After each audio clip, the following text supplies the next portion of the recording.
Unfair archetypes, let's watch. Let me show you a few snippets of the starting hand from certain archetypes and take note how you felt when you see it as you go. Ready? Okay.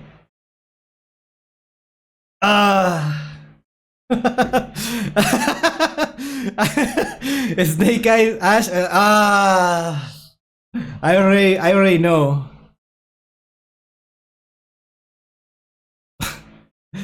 Mad Mix Circular, replay ended, okay. No, I see Harakiri, I scoop. I scoop immediately. Oh my god. This is definitely the most normal. I already get the point. Magician's Rod is like, yeah, alright, okay, I get it.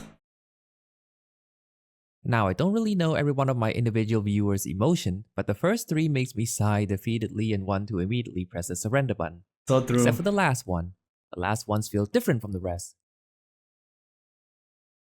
I think Harakiri is the only one that gives me a visceral reaction. Okay, no, Snake Eyes I really hate it because at least for me it's like hard to deal with.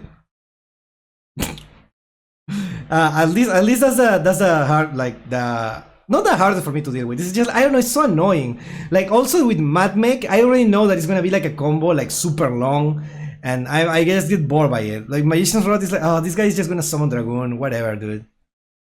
At first glance, I can sigh a breath of relief knowing I can play the game at least. Why is this one different? Well, it's mainly because not all archetypes are made equally. Hello, my name is Bukia, and in the realm of Yu-Gi-Oh, I mainly play for hire. Can you believe this guy plays for hire? I only ever saw for hire in upper tier Master Duel, nowhere else. Of course. Hello, my name is Bukia, and in the realm of Yu-Gi-Oh, I mainly play for hire. My own history with Yu-Gi-Oh is plain and simple. I know of the anime, tribute summoning Blue Eyes White Dragon, summon Pot of Greed to draw 3 cards from my deck, and collect all 5 pieces of Exodia way back when.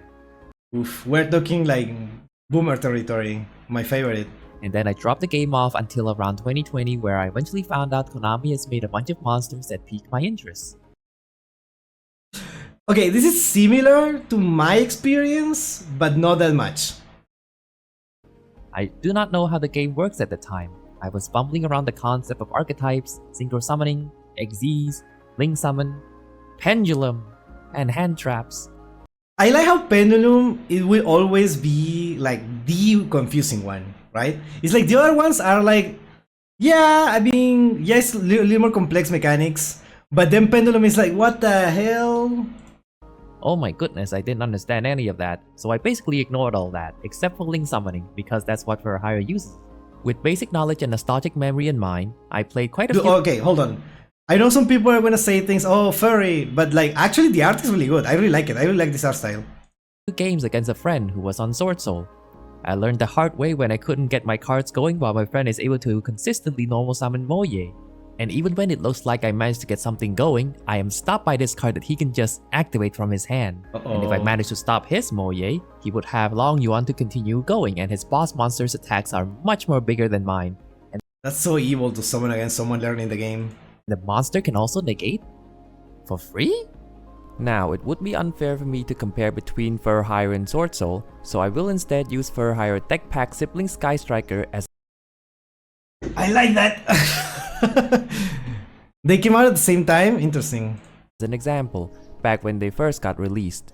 I will briefly go over the theme of the two. Fur Hire is about a group of anthropomorphic animals who, despite their differences, still manages to work together to fight as one. And they have a really cool giant airship, while Sky Striker is about an anime girl named Rei who pilots robot suits and uses specialized weapons from those suits to combat her foes. Awesome. Fur Hire has 10 main deck monsters, 3 spell traps line up, while Sky Striker has 1 main monster, 2 links, and 10 spells. Excuse me? Excuse me? Sky Striker was released with 1 main deck monster, 2 links, and 10 spells? That is such an insane archetype to be, like, imagine this, what the hell? What do you play this with at the time? Yeah, Ray, just Ray? This sounds insane to me. Like, how do you play this with just 2 links? I always assumed the Ray was released with 4 links, at least. 10 spells make sense. Interesting. That is an interesting comparison. Actually, this sounds really cool. These two are complete polar opposites to one another. For Hire wants to spam the board, while Sky Striker only need 1 monster and have their spell supports that 1 monster. Now, to an untrained eye, one would think that having more monsters is more effective to win the game. But this illustrates a problem with card designs. Oh, this is a problem? When you have to make cards in order to meet the quota, unfortunately some of the cards would have to suffer, as I would call it, filler effects. I think every Archetypes has these types of cards. Okay, so I need to address this, but I kinda like on the way, and I'm not letting show the cool art, so I'm gonna try to, for this reaction, I will try to stay here. The chat is perfectly positioned, actually. So let's see if this keeps up. Okay. As a result of this, out of the Fur Hire's 10 monsters lineup, only 3 to 4 of these cards are considered playable, because Fur Hire has 10 mediocre to somewhat okay monster effects. Sky Striker, 1 single monster, gets the premium cream of the crop effect by comparison. Fur Hire really needs their fellow members to get it going. They have to exist onto the field in order to activate their effects. But in Yu-Gi-Oh, one of the most vulnerable and easiest spots to stop your opponents from doing anything is the monster zone. Even if you don't know how Fur Hire works, if you so much as to sneeze any hand traps or trap hold onto the direction of the Fur Hire, 95% of the times they're going to end their turn then and there. While Sky Striker yeah, that quick effect. That quick effect. Ray can just dodge stuff and go into something more powerful. But there was only 2, so I think that's what made it quote-unquote balance at the time? I don't know. One monster has to text every card's wishes they have to dodge those disruption and is immortal under the right circumstances. The quality of this one monster outshines the entire monster lineup from their deck pack siblings. When Fur Hire manages to take 1 step past the racetrack, Sky Striker is already 10 steps ahead. But what about the spell traps lineup, you might ask? Surely Fur Hire 3 spell traps get some premium effects, and the Sky Striker gets mediocre ones. And I have to disappoint you, only 1 of it is playable, and it's a quick play Monster Reborn, an effect the Sky Striker monster has innately. Sky Striker on the other hand gets a Rhoda that could also be okay. Engage is a Reforms of the Army and Pot of Greed. Yeah, okay. a Pot of Greed, a free body generator, Negate that could also be a Change of Heart, a monster pop that could also non-target destroy another, and much more. And the best part of those cards that I mentioned are that none of them are once per turn. While Fur Hire field spell is a Rhoda, it replaces your draw phase 2 turns later. What? You have to hope that your opponent doesn't even know that you have a field spell, and the field wipe is extremely hard to accomplish, as getting 5 bodies is a difficult task. That doesn't sound like bad design, that just sounds like it's a bad card. Even with a good hand. And if you manage to get 5 bodies onto the field, you are already winning the game already. And it is also extremely anti-synergistic as well, because when you put 5 bodies onto the field, you would want to attack your opponent for victory, but the field spell forbids you from dealing any more damage. It would even benefit the opponent since they know they would get another turn when you resolve this effect. If the point for the archetype is to have a long drawn out game, it definitely have accomplished it. But you don't throw away your entire hand onto the field for nothing to happen.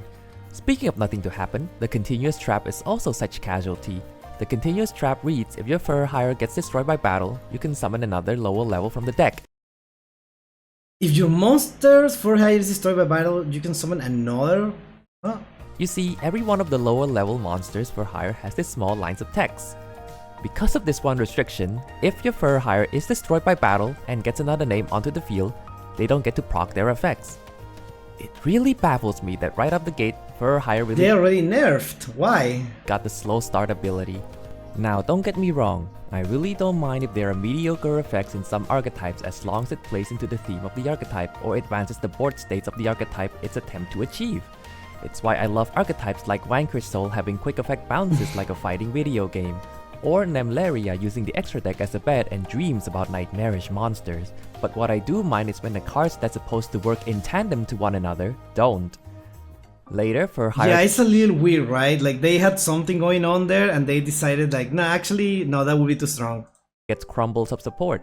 5 months after the first wave, they release Folgo, a unique Link monster that's basically an E-Telly and a summonable Pot of Greed.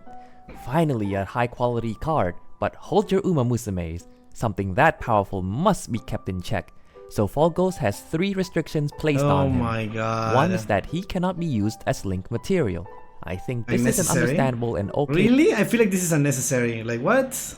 restriction since on Link summon, he summons another name from the deck immediately. Oh, okay, I understand now. Access code was prominent at that time and it wouldn't be far-fetched for someone to put in a Folgo and a card in their deck for an easy access code line. Second restriction is that the monster he summoned comes in defense position, in, again, a deck that already have trouble dealing damage, and Folgo can only Pot of Greed if you control 3 names, and he has to see that your opponent's card is destroyed by battle or card effect. These are very delayed payoffs. If your opponents decide to do nothing, then Folgo is basically just a 2.4k vanilla monster that cannot get over a lot of the boss monsters at the time, which is mostly 2.5k stats or above. The monster he summons cannot help with battle as well since he summons in defense position. Granted, if you manage to proc Folgo's draw 3, you have a high chance of snowballing the game. Overall, I do think Folgo is an excellent card design. It forces you to interact with your opponent instead of a solitaire draw 3 for free. But I see it. I understand. I understand why this is a weird card. Sky Striker was a lot slower back then as well because it didn't have as much damage. Yeah, because you only had like 2 Link summons, right? 2 Link monsters. So you couldn't OTK, which is the funniest thing that you can do now, right? Breaking a board was harder, but you need to play it with, like, you couldn't just play pure Sky Striker, right? You need to play other stuff. Which is weird, because they also have a limitation that you cannot activate the spells if you have a monster in your monster zone, in your regular monster zone. I don't know what's... Yeah. Actually, can be used material because it keeps the monster being grabbed by, say, Goddess of Closed Moon. Okay, but that's... who's gonna do that? Honestly, Folgo wasn't even strong card to me because the main deck Dragon Dude was Omni Negate. Alright, let's see. all this work to get a draw 3 effect sometimes definitely does not feel worth it, because when this card was around, another very well known card is already existing. Yeah. Basically, any deck was able to have a souped up Folgo effect already without having to play for higher. The deck pack sibling, meanwhile, got relatively Just kind of okay to mediocre cards, but there's nothing wrong with getting more free Link ones. 6 months later, For Hire got another support in Philo, whose effect reads: another monster reborn. In defense position. Oh no. In a Link deck. Actually, it's the same card but a different skin, but I guess your opponent is less likely to deck you out. Then a whole year and a half later came the Quick Play spell Rookie, whose effect reads to tribute one monster, summon another one from the hand or deck of a different level. I don't know where this is going. There's a better option right there. But wait, that's probably too powerful. Summon from deck. It's not like there's already an existing card that does it already, so it has an additional Can you imagine if a card just could do that? restriction, where you can only declare attacks with monsters for hire. Whoopee! Now I don't know if For Hire is made to be intentionally anti-synergistic, or in Konami's lab testing, they found For Hire to be too dominant. But it looks to me they don't know how For Hire functions or what they need.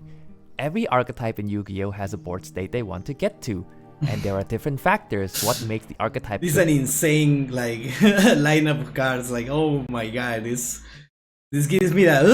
What am I looking at? But is how well they can get to that board, how resilient they are, their ease of access, their probabilities, how they can play around common effects, and so on. I personally call this Yeah, those three those three are like they trigger something in me. I'm not complaining, but I feel like I got tricked onto a For Hire video. Yeah, I thought that we were meant to like compare the two of them, but we have been just listening about For Hire. But I'm sure we will get to the point like what is unfair now, right? Let's talk about the unfair. concept, the speed of the archetype. Let's go back to the deck pack siblings. Say both of these decks wants to add a card from the deck to the hand, an incredibly common but powerful effect that boosts any deck's consistency. Both Fur Hire's Beat and Sky Striker Engage does this. In order for Beat to activate this effect, he has to be normal summoned onto the field, and another Fur Hire name has to be summoned onto the field. Then he gets to activate this effect, while Engage you can just first action uses it if you have a clear main monster field. Engage ease of use and not having any needing of using the scan few resources Yu-Gi-Oh have in place makes Engage faster in comparison. In an essence, Engage just looks for a card. cards that have simpler requirements and takes less game actions are highly valued. And when you go through hoops in order to resolve an effect, you have to make sure these effects are worth getting to. Wait, what are we talking about here? Engage just doesn't do anything. If you like, what? If it's your first card, doesn't do anything. It only like it actually has a slow start, because in order to make Engage good, you need to have three spell cards in your graveyard. It's why convoluted replays that puts like 10 Omni Negates and a Floodgate on board exists. Or a single Malice card does it as well. It doesn't take the deck to have convoluted combos or end on crazy Omni Negates to be good as well. Some notable examples I can think of in recent time is Vanquish Soul and Draco Tail. Vanquish Soul is very much dependent on the hand that they're given, and at best has a Raigeki and maybe... Imagine getting this hand, right? You start with Rasen, 3 Ash Blossom, and yes, you die. Non-target pop for disruption. Draco Tail, which want to set up their trap cards and have Faima in hand, has every one of their monsters being able to easily access said trap cards and have a monster they naturally summon for follow-up. Another bonus these two archetypes share is having what the community calls it the turn 0 plays. In my opinion, these are very good cards design that makes any archetypes able to be on pace with other decks. And also wait, what? Femina has a tail? Am I crazy? Is this a Mandela effect? Femina has a tail? What? This is the first time that I see it. I don't know why it just hit right now. I've never paid attention to the art. Lucas also has a tail? Excuse me? I've never noticed. Lol? I never noticed. What the hell? She always has a tail? Draco Tail. What? What? Wait, excuse me? There is no way, dude. Okay, dude, I can't believe this. I see this card like every time I open Master Duel, and I never notice. Wow, okay, well, anyways, let's keep watching. Sorry about that, I don't know what happened. because it advances the archetype's goal. And again, these cards have to be high quality to be considered. Vanquish Soul have 2 turn 0 cards. Because this one is so bad, they don't even play it. Yeah. But when Holisu came out, it skyrocketed Vanquish Soul to relevancy. With all that in mind, let's go back to Fur Hire Core's issue. At this point, this deck is We're never gonna talk about anything else other than Fur Hire. This is not an unfair archetype video. This is the one fair archetype and it's Fur Hire. I'm sorry. I know I'm making fun. I know this video is really good actually. I'm making fun of it, but in a light-hearted way. I actually really enjoyed the video. clunky draw 4 and a pop and probably a negate. 2 years after Rookie, they got 2 new cards in Darkwing Blast. They are finally fine with giving Fur Hire to summon in attack positions now. Whoopee! Yay! What's better? Fur Hire finally got its own Stratos in Rex to keep up with the modern decks. Being able to search a spell trap Fur Hire and can banish itself to reborn a Fur Hire name or add any card back to hand. At the time, Rex is a good card, but this card is only good based on the quality of the card it can search, and the best targets at the time was Rookie and Mayhem. This was when Sprite was prominent. Special summon from hand effect while you control a Fur Hire name would have been a really good effect to mitigate Fur Hire's normal summon reliance. Having this effect wouldn't break Fur Hire either. As it stands, any new support have to do the heavy carrying of resolving old issues the archetype have. Engage wouldn't be prominent if all it does is search a vanilla after all. Rex mitigates an issue Fur Hire has, but it also makes Fur Hire weakness even more prominent. The other cards they receive is Donner, which have the Diamond Dire Wolf-like effect to destroy a Fur Hire name and destroy another monster. Her second effect is to tribute one monster, then summon a Fur Hire member from your graveyard or hand, then summon another if you tributed a link. Now, Interesting. between Donner's two effects, the first one is barely used in Fur Hire Now, because the second effect That's huge, actually. What? That sounds huge. is more relevant as it finally fixes Fur Hire's speed issue. I say the first one is barely used cause the designers think Fur Hire getting to use both of these effects in one turn is too strong, and so they give it a restriction where you can only choose one of these effects per turn. In my opinion, it would be extremely beneficial for her second effect to be a quick effect, but perhaps that would be asking for too much because later down the line, not far apart from one another, there is a link to with that line of text and can use both effects. These two cards are very good cards. It is a step in the right direction, but unfortunately they don't solve the issue Fur Hire has, only mitigate it. Donner became a staple card later on because of her ease her summoning requirements and deal with troublesome monsters. Fur Hire as a pure deck has never seen any light of competitive spirit unless you count Duel Links. The fact that their strategy is so passive that they found a home in being another runic variant. A very cool moment for Fur Hire, I admit, but it definitely removes the Fur Hire goal of spamming the board and OTK. I was consigned to believe Fur Hire is never going to keep up. Years goes by and in 2025, 5 new Fur Hire cards were announced. I know Fur Hire was tier 0 at some point in Duel Links. Yeah, we watched a video about it. But that's not a real game. Excited and overjoyed I was. Are they finally going to address Fur Hire issues? Are they going to give any turn 0 cards because this was released after Havness, Halisu, Izuna, Faimena? And I'm happy to say that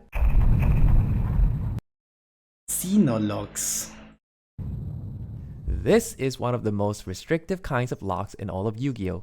Being locked into something means you have less access to the card pool. It is a restriction save for overwhelmingly overpowered cards so that they don't get abused. You can call it a self-floodgate in a sense, but it's not really a floodgate because even if you're locked.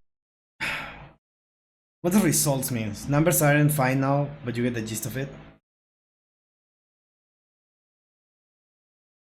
What the results means? Log to cybers, lost links, log to fusions. Okay. There is only 298 cybers? Cybers links, 117? Logged into fusions? Wait, what? Are those the actual numbers?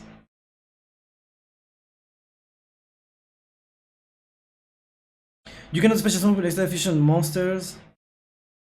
Huh? Fusion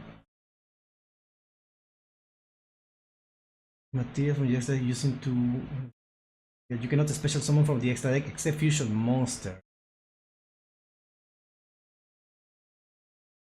And now with this you can only summon XCs and level 4s, which is 2669. There is no way there is only 579 fusions in all of Yu-Gi-Oh, right? Fact check. I was like confused. I was like, wait, is that the answer? That they logged you into this? And that's why the Onomat cards are used with Rai Seal? Yeah, you have to play this with... Yeah, Rai Seal is also XCs and level 4s. Right? They log you into that. And yeah, you have like... I understand what they are trying to say, right? XCs... Like, this is a bigger pool of, like... cards. Because it includes all level 4s, there is a lot, right, that you can play with. But to be fair, most level 4s I'm pretty sure are like horrible, right? There is a lot of good ones, but most of them are horrible. Logged into Cybers, I feel like ever since Cybers just came out like relatively recently, most Cyber cards are really good. And I don't know about fusions. I mean, it could be, I mean, it's right, I guess.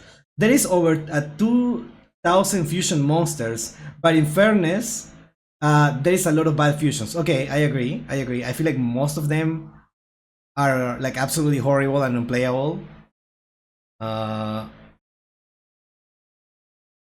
Yeah, I don't know.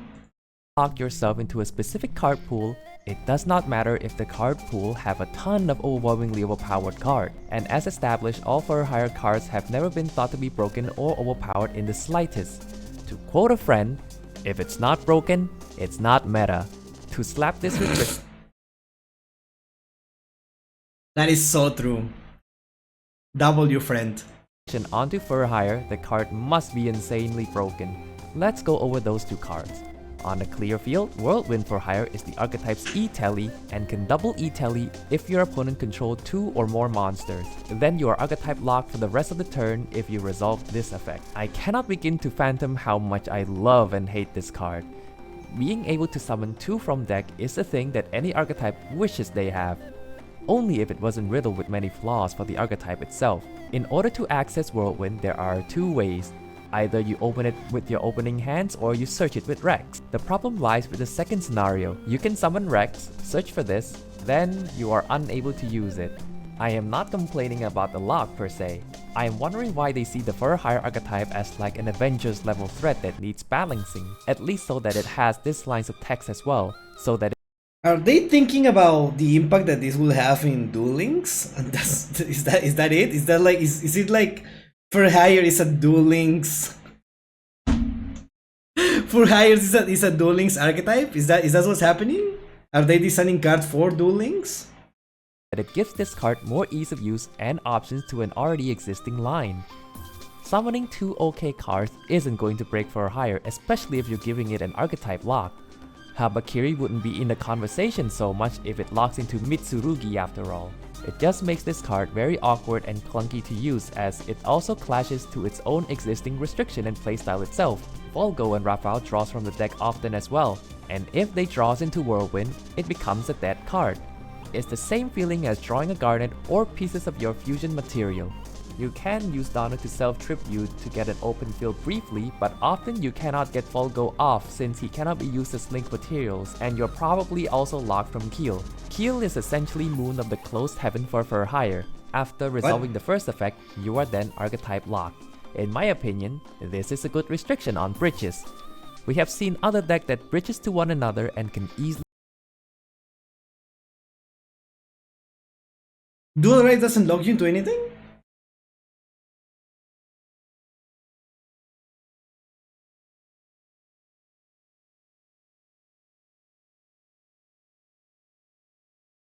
Oh, interesting. It's only Detonator, the one that locks you, right? Interesting. True, that's why Mitsurugi don't block you into Mitsurugi or at least rituals. These rituals. access that archetype side of the engine.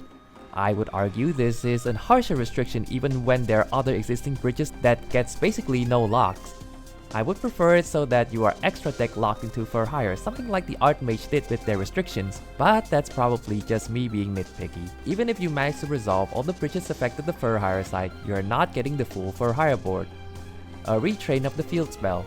It got cannons now, and it's what every field spell is nowadays. Only that they have to balance it cause you have to discard a card as well. And for hire only have one main deck monster with the graveyard effect, and most of them wants to be in the hand instead of the graveyard. As a neat little bonus, it does take a couple of the effects from the other for hire cards had and add it in. This field spell basically has one OK effect and 2 bonuses effect. In terms of modern field spell power level, this is at best OK. After 7 years, for hire finally gets its own extender. Whoopee! This is probably one of the best cards for hire got in a while since it actually fixes the issue. I only wish this card is the turn 0 card for hire get. A 2 card combo turn 0 shared right might be too OP, you might say. No other cards that can do that with much ease have already existed yet. The trap card has the same Donner situation as they believe for hire might generate advantage too easily, so they absolve to give it yet another restriction. In Yu-Gi-Oh, there are 3 types of cards: monsters, spells, and trap. What the hell is Doodle Book? Card. Spell is often considered the best one, and even better if it's a quick play because you can use it immediately or set it and activate it like a trap card. Trap cards are often considered the worst unless they have a way to be activated immediately. So giving a trap card to an archetype which already have a hard time getting it going is an interesting choice. Does any of these 5 cards solve for hire issue? Well, yesn't. Like before, it solves one issue, but it creates another. In a world of no turn 0, you have to hope you have that Habakiri level of card design to advance your deck strategy. For No! Harakiri shouldn't exist. Higher is essentially still a 2-card combo deck when every modern deck can 1-card combo. It is an interesting problem to have that other decks can 1-card kickstart your Archetypes board better than your own archetype. Keel having to take 2 bodies in an archetype that already have a hard time putting bodies on board innately is an interesting move. It's not like Fogo needs a tougher time making it onto the field. Even more so that Keel sets the spell traps when majority of the Fur Hire cards are quick plays. I will give this a pass since Keel's best target is Fandora, and it is very on theme with his shipwright work. Fandora having to discard when the archetype have a lot of shared effects to summon from hand is again also an interesting choice. At the time of writing this, Burst Protocol is about to come out with the new cards. Fur Hire as a pure deck didn't make any splash into the competitive scene. At best... Okay, hold on. Doesn't this look nice? I know Dracotail is like the biggest one here. Thank you so much, Shy Lurking Ninja. I love that name. Thank you so much for the follow. Doesn't this look nice? Like, how is, like, that highest one is 19%. Okay, Dracotail is really strong. I know Jam is really strong. But those numbers are not bad at all, I think. Why is Vanquish sold so low? I cannot disagree with that point. Dracotail is currently one of the best decks, and it has a 0-1 card combo. You always need at least another monster in hand.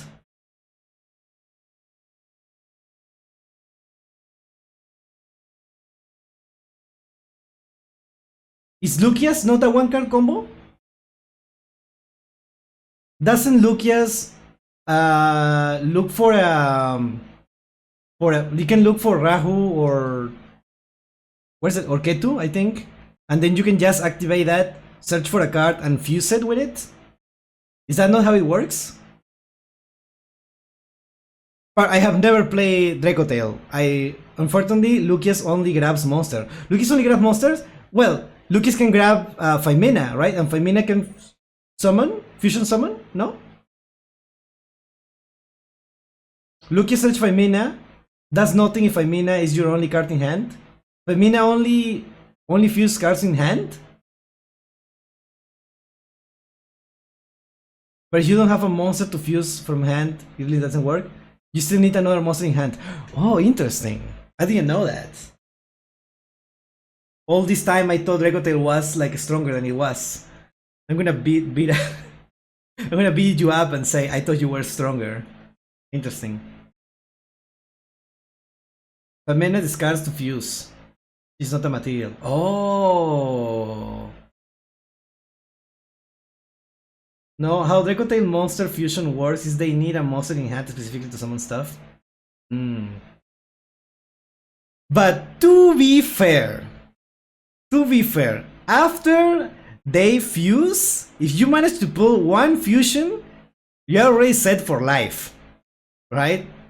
With Dracotail, if you fuse one time, you're already set for life because you activate the effects of the things that you fuse and you return it to your hand and you can do a lot of stuff. So yeah, technically you don't have a 1-card combo, technically. Oh yeah, if they fuse, the world is your oyster, yeah. Exactly, okay? See, it's like you already, like that's already all you needed, right? You're already set for life if you manage to fuse something, so I don't know. So K9 Fur Hire became quote-unquote the strongest variant. This is a bit misleading since K9 is what doing the hard carrying here. If you add in the Fur Hire cards, you are probably only making the other side worse. Interestingly enough, there's a completely unrelated TCG exclusive card that just so happens to work with Fur Hire. Oh. And it's a tour guide effect. Oh. See, it's not that hard to make a high quality card with ease of use. In addition to that, there's also another card that somehow gives a small window to the fabled turn 0 for higher plays, though it is still debatable whether it is an auto include. Now, I'm not complaining for the sake of complaining, even though I love complaining. No, I love complaining even more. That's why I'm enjoying this video. I do like Yu-Gi-Oh enough to complain. It's a bit of a twisted love, and all I ask is that the deck I play doesn't give me cards that I cannot use within its own archetype, or makes it hard for its strategy to function. At the very least, since it's not competitively viable, the card is cheap enough for me to collect. Now that the archetype seems content on its Xenolock, I eagerly await for Furhire to get something broken to compensate. In 50 years. While its deck pack sibling gets more support, an anime, and its 10th alternate artwork. Just don't I think this person doesn't like Sky Striker. give Furhire a Floodgate or a Counter Trap Omni Negate. Thank you for watching. Bye. Honestly, really cool video. Really cool video. Really cool video. Thank you for A like and subscribe. I've definitely enjoyed this video, even though I got tricked into watching a Furhire propaganda video when I wanted to watch something about unfair archetypes. I still enjoyed the video. I didn't wake up today thinking that I would watch 20 minutes Furhire video, but it was really good. It was really good. Now, this is an actual video essay, right? It had a point that I was trying to make from the start, and even though I don't exactly like agree 100% with everything, this is what a video essay is, right? The video was great, obviously. Yeah, this video was great. I couldn't believe how small his channel is, or how good the video was.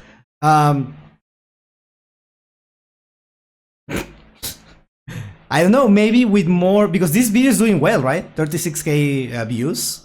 I feel like if they keep making